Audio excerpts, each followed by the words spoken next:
comment on. And if it deals with the budget, if you'll just hold it, I'd appreciate it.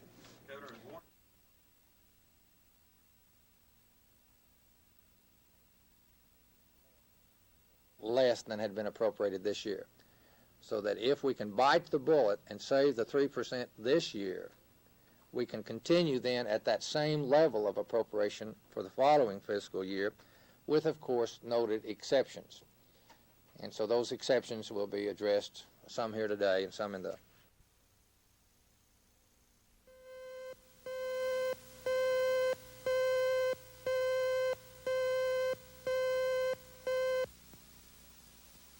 those people that are going to come in. The legislators closely followed the example of other states who already have pari-mutuel betting. The suggested model legislation became the base of the bill, with amendments made to better suit the state of Oklahoma. One change that will likely cause a battle on the floor, though, is a tax break the bill gives to operators of new tracks for their first 5 years of operation. Joint Committee Chairman Senator Don Kilpatrick says he will oppose the tax break in the Senate.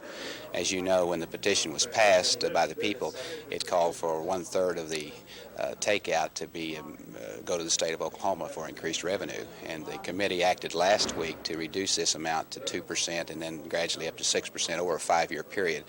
And I just felt like that, and I intend to be opposed to that particular part of the bill when it reaches the floor. The committee will also ask for an extension of a deadline imposed in the initiative vote. The 120-day deadline would leave lawmakers with only 9 working days for completion of a complicated law. Charles Schnetzer, Action 4, at the state capitol. Those opposed? 1, 2, 3, 4, 5, 6. The amendment fails by a vote of 6 to 6. In their own security person.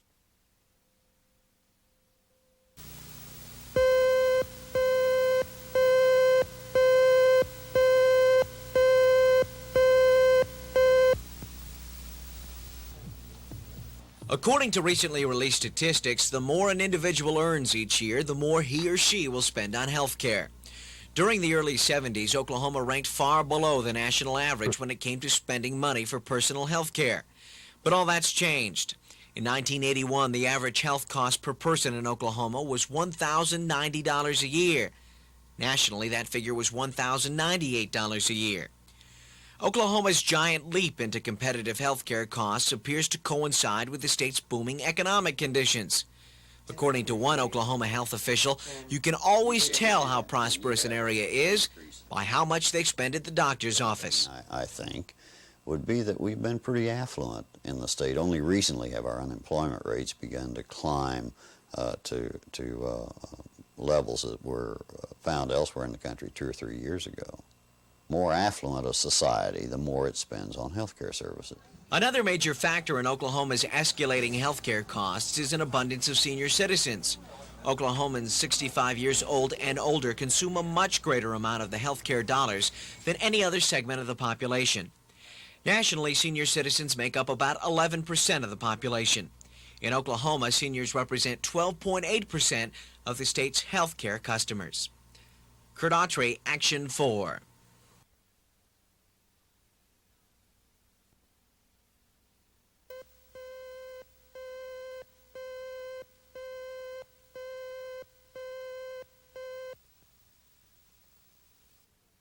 Since then, the temperature has dropped, causing the roads to get slick. Signs have been posted here at the H.E. Bailey Turnpike cautioning drivers. The roads are wet, icy, and the visibility is bad. Turnpike attendants have been receiving reports of cars off the road all evening. There's even been one report of an 18-wheeler losing control. This is not a good time for bad weather to be setting in. Oklahomans are starting to make their way home from the holidays. The combination of more cars and dangerous roads could be a deadly one.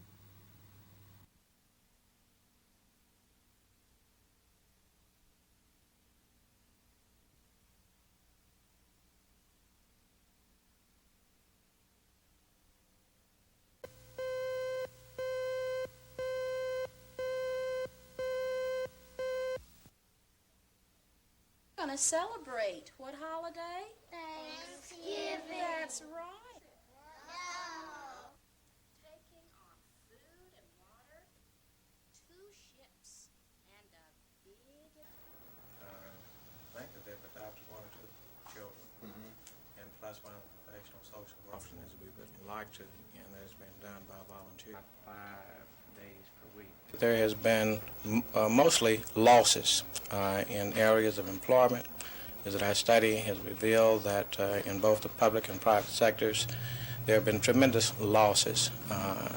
And on top of the real losses as a result of the state of the economy, that we're losses as a result of the mood of the country in terms of reverse discrimination, in terms of those forces in our society where they feel that affirmative action, equal opportunity is not the thing to do now. In the area of education, there's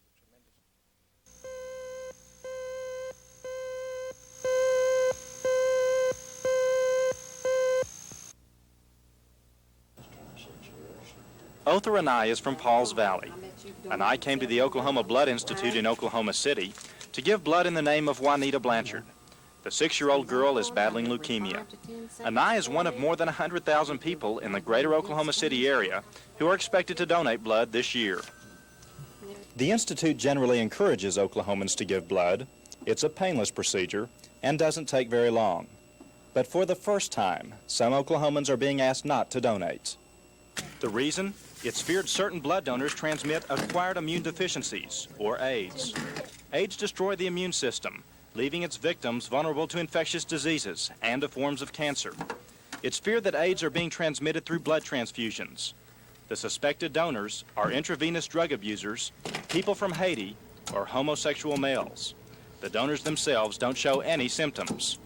Male homosexuals began to come up with immune deficiencies characterized by fungal infections and by a very rare malignancy called Kaposi sarcoma. And it was the Kaposi sarcoma that triggered everything because it's such a rare malignancy, and in my own career I've only seen 2 cases as an oncologist, and yet now we're seeing apparently about 10 to 15 new cases per day in the country with a doubling rate every 6 months. Slant is that it's only in male homosexuals, and they should be restrained from, or suggested that they refrain from donating blood. And it makes me a little angry, yes. Local gays are going to be asked to meet with the Institute's director to talk matters out. As long as people like Othar Anai keep donating, there probably won't be a blood shortage in Oklahoma City. That may not be true in other major cities like San Francisco. But the decision has been made that a possible blood shortage is safer than the risk of transmitting AIDS through transfusions. Bill Ross, Action 4, at the Oklahoma Blood Institute. Pressure. Now, without bending the arm, let's...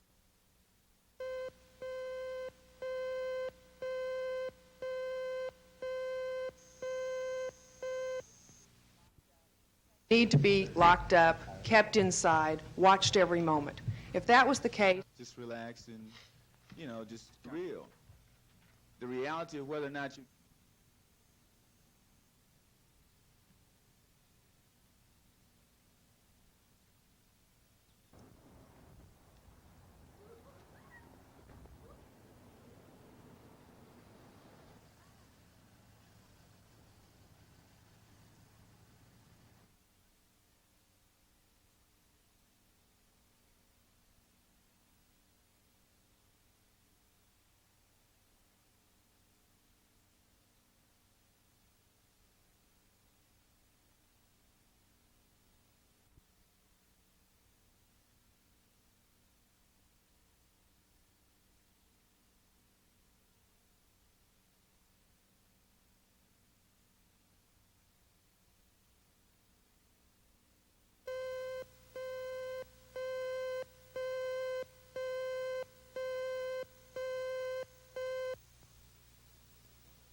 The news from the oil patch has remained consistent throughout the last half of 1982. For the most part, it's all been negative.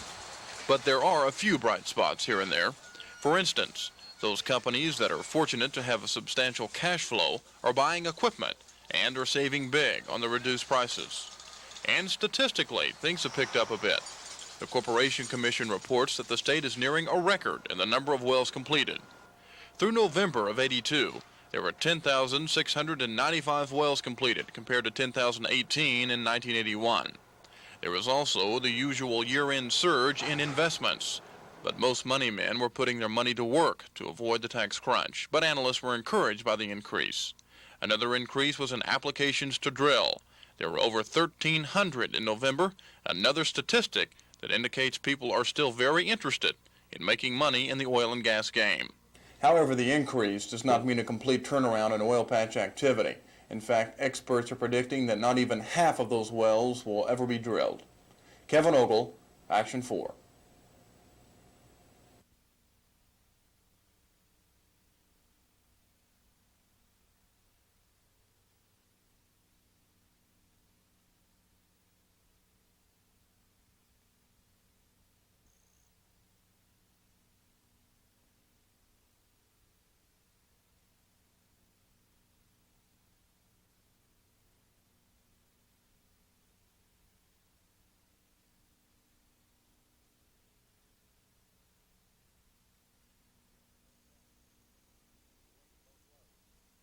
We work it both ways. You know, we'll use decoy male officers and the rest of the hookers, and we'll use decoy female officers and the rest of the Johns. Arresting the Johns seems to have more of an impact on the street girls than arresting the hookers does. A man's just afraid of getting caught.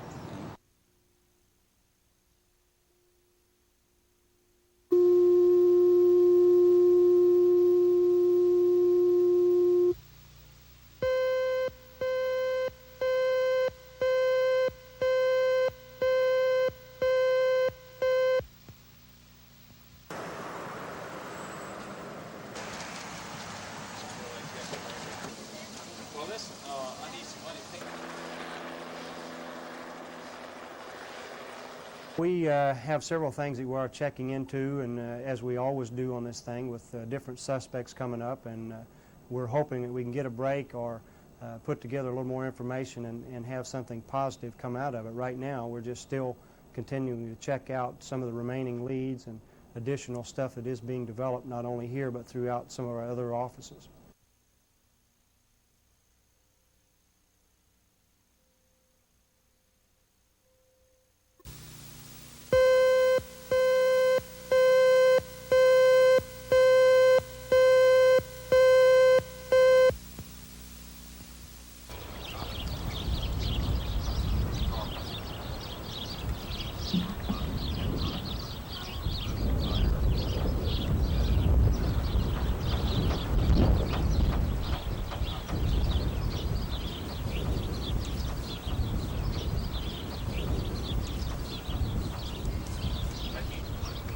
Their gestations are in the same range, and they are closely related animals.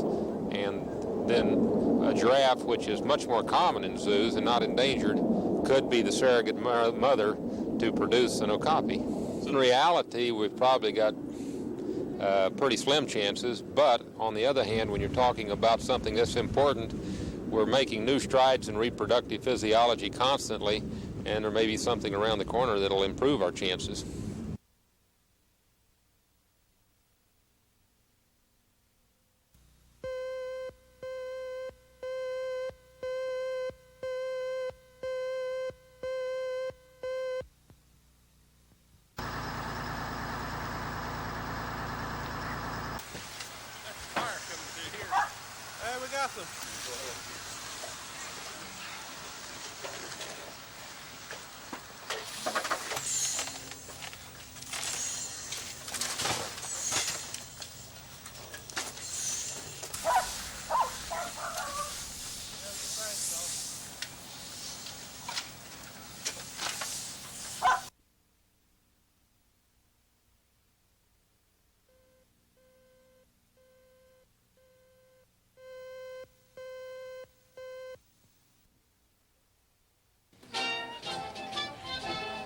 Amidst the tradition of pomp and ceremony on Inauguration Day, Governor Nye called upon the people of the state to participate in an old-fashioned barn raising.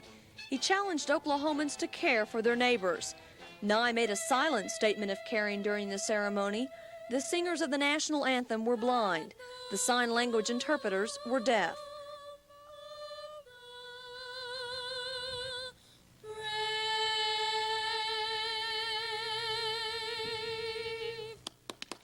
It was also a day of history-making.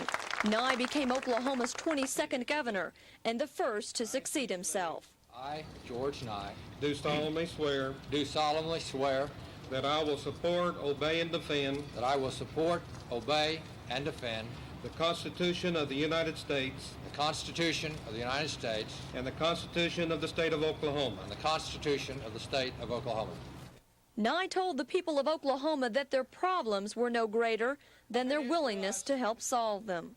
There are people who are much tougher, whose shoes we've never walked in, who are having tough times in this state today. And I want to call upon you to give a little thought to the... Nye began his political career more than 30 years ago. He has hinted that after this term he will leave public office for good. Debbie Mash, Action 4.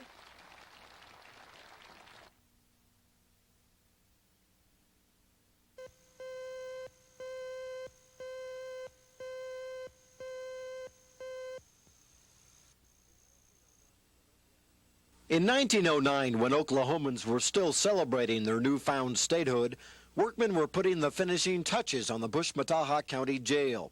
The Push County Jail hasn't changed much in the past 74 years, except maybe it's gotten a little bit worse. State inspectors have found numerous health and safety code violations each time they've examined this jail. The roof leaks every time it rains, and it rains a lot in southeastern Oklahoma. Antique space heaters can only take the edge off chilly winter nights. Bare bulbs brighten some rooms. Other rooms don't have any lights. The 74-year-old water pipes are a plumber's nightmare. They can't be fixed, only replaced. And there's no place to put female or juvenile prisoners. They must be farmed out to surrounding counties. Pushmataha County Sheriff Louis Goheen is well aware of his jail's problem. I'd say that we have a poor jail here. Back in this day, it was a good jail. That was 60, 70 years ago. But today, well, it's not. And it doesn't meet specifications to come up with federal and state standards. And the only way we're going to remedy it is build a new jail, because you can see this is deteriorating to the extent that I don't see how we could fix it. Sheriff Goheen hopes the county's 3 new commissioners will propose a bond issue to pay for a new jail. But with financial troubles of their own, many of Push County's residents will be unwilling to foot the bill for a new jail. Besides, time may be running out for that alternative. Health Department inspectors have ordered the jail fixed by next month. If not repaired by then, the facility could be permanently closed. Scott Wallace, Action 4 in Antlers.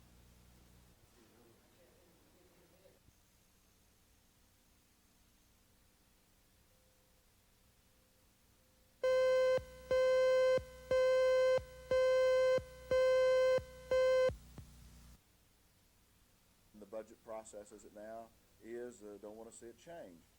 And then you have the people who've used the filibuster.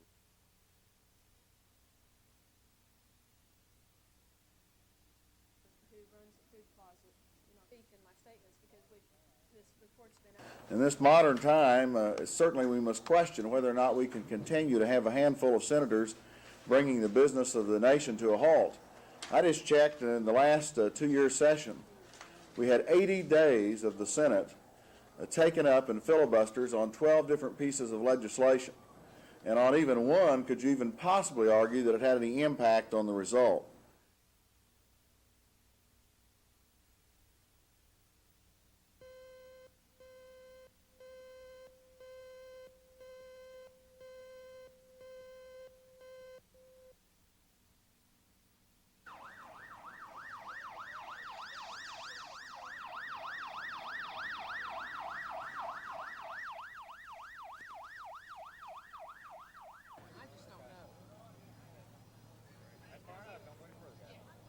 The people had the right to say that there should be no limit on damages in a death case, and they did that when we formed our state in the Constitution.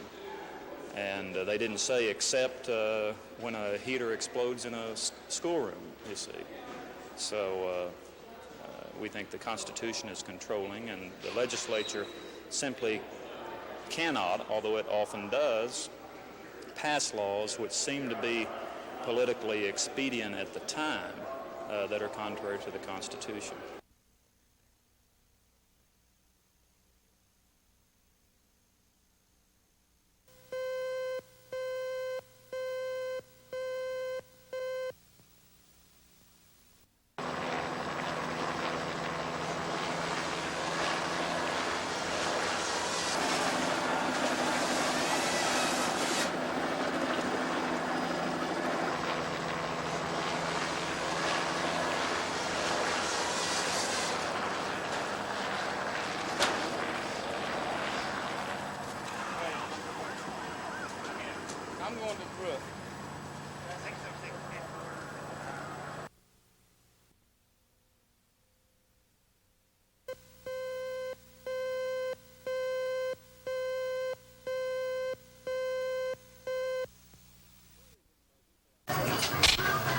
Supporters of the measure say a higher beer drinking age saves lives. They point to statistics from states that have already raised their beer drinking age. More than 3,000 fewer fatalities among teenagers in Minnesota in the first year. Opponents to the measure, especially the younger ones who will be affected, say if an 18-year-old is old enough to vote and serve their country, they ought to be old enough to drink. But the bill's author, Representative David Riggs, says drinking is a privilege, not a right. I just think there's a serious judgment question involved, and I think at 18 these young people have not demonstrated the maturity to handle alcohol, or they wouldn't have the tremendous fatality rates that they're having and accident rates, serious injuries and so on that we know by experience they have. So I think that extra 3 years can give them the maturity of judgment to be able to handle it much better. Riggs tried to pass a similar bill last year. It died in committee. But this year, Riggs believes he has a better chance of getting the age limit raised. His measure already has 54 co-authors, or roughly half of the House members. That would make it politically more difficult to kill in committee and nearly guarantees passage on the floor. Charles Schnitzer, Action 4, at the state capitol.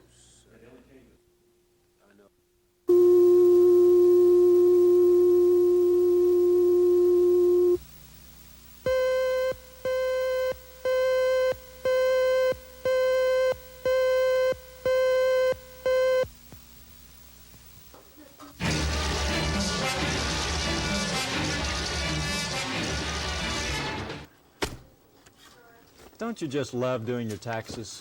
I rank it right up there with social diseases and Nebraska football. This year's 1040 form is supposed to be so easy that even a child could do it. Fat chance, unless that child has an MBA from Harvard.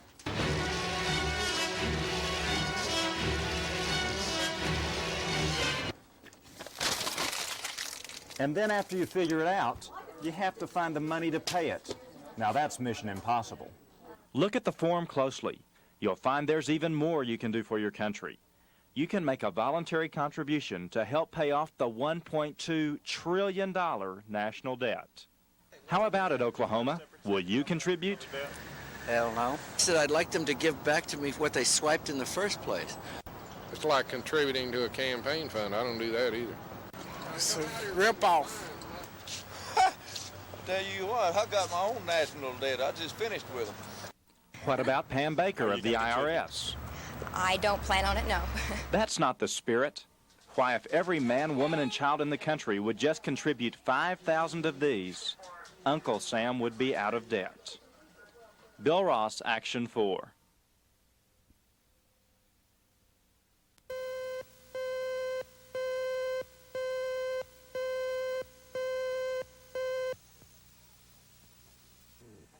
Only a small segment of the population really buys and sells gold, usually in case of an emergency as a means of exchange. When inflation hit the double-digit brackets, gold was going as high as $800 and $900 an ounce. But the dollar is the real indicator of what gold prices will do. Usually when the dollar is weak, gold is good. And since Congress is facing a $200 billion deficit, another round of inflation would increase the price of gold. But Willis Wheat of Liberty Bank is not recommending that people rush out and stock up on gold. I'm not recommending that because I have great confidence that we'll be able to deal with our economic problems. We hear a lot about all of the problems that we are going through. Unemployment rate is certainly at a very high level, still in the 10 to 11% range. But on the other hand, we sometimes fail to look at the fact that 90% of the workforce is employed. And we certainly have inflation at this time under control. And I certainly don't see the dark scenario that would suggest that people ought to rush out and buy gold. And he cautions that gold is a highly speculative commodity.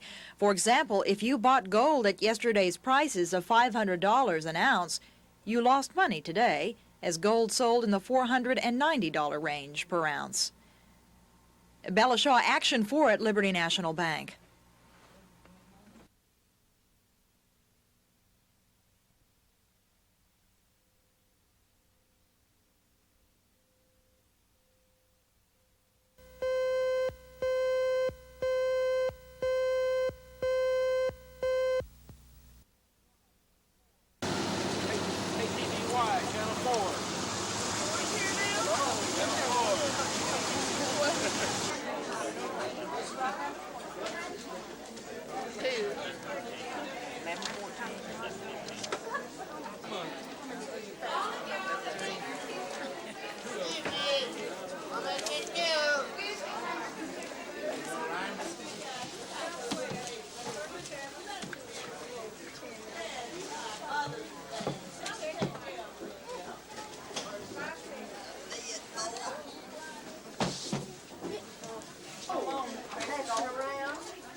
This is barbecue, or is it? The U.S. government says it's not. USDA's definition says barbecue is meat cooked directly over coals. Most restaurants don't cook barbecue that way. The people still love it. Smoke Aroma in Boley, Oklahoma manufactures barbecue pits. But the USDA says they're not barbecue pits, they're smoked meat pits. What they put out sure tastes like barbecue. The people who make them say it is. And we feel like that the smoke is a key to it. And ours has a definite taste just like the old-fashioned pit. But it's actually not barbecue. Not by USDA's definition. It's barbecue by restaurants' definition and our own. So who's right? The government or the people who make pits and sell what they call barbecue? Have we been eating smoked meat for years and just calling it barbecue? Or is the government's definition wrong? Leo Smith of Leo's Barbecue sums it up. You have to cook for the customers because you're not cooking for the government. Moral of the story, if it looks like barbecue, smells like barbecue, and tastes like barbecue, it is barbecue. Dan Slocum, Action 4.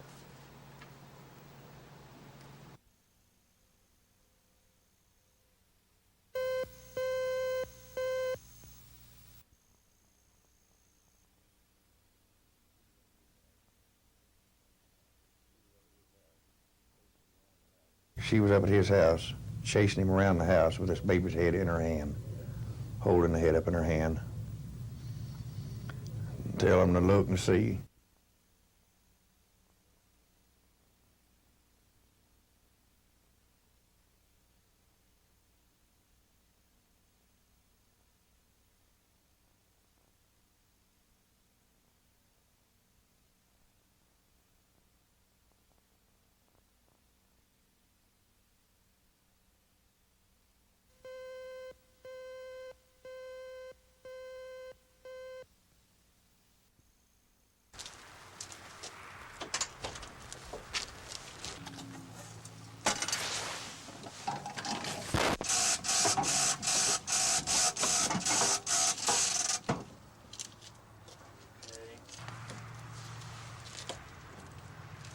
You don't have any fire in the cables at all whereby they could ignite or cause the battery to blow up.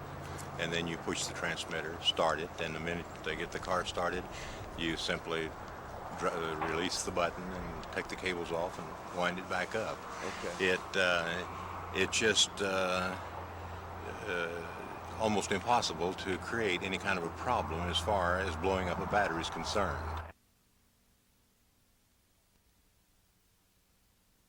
By the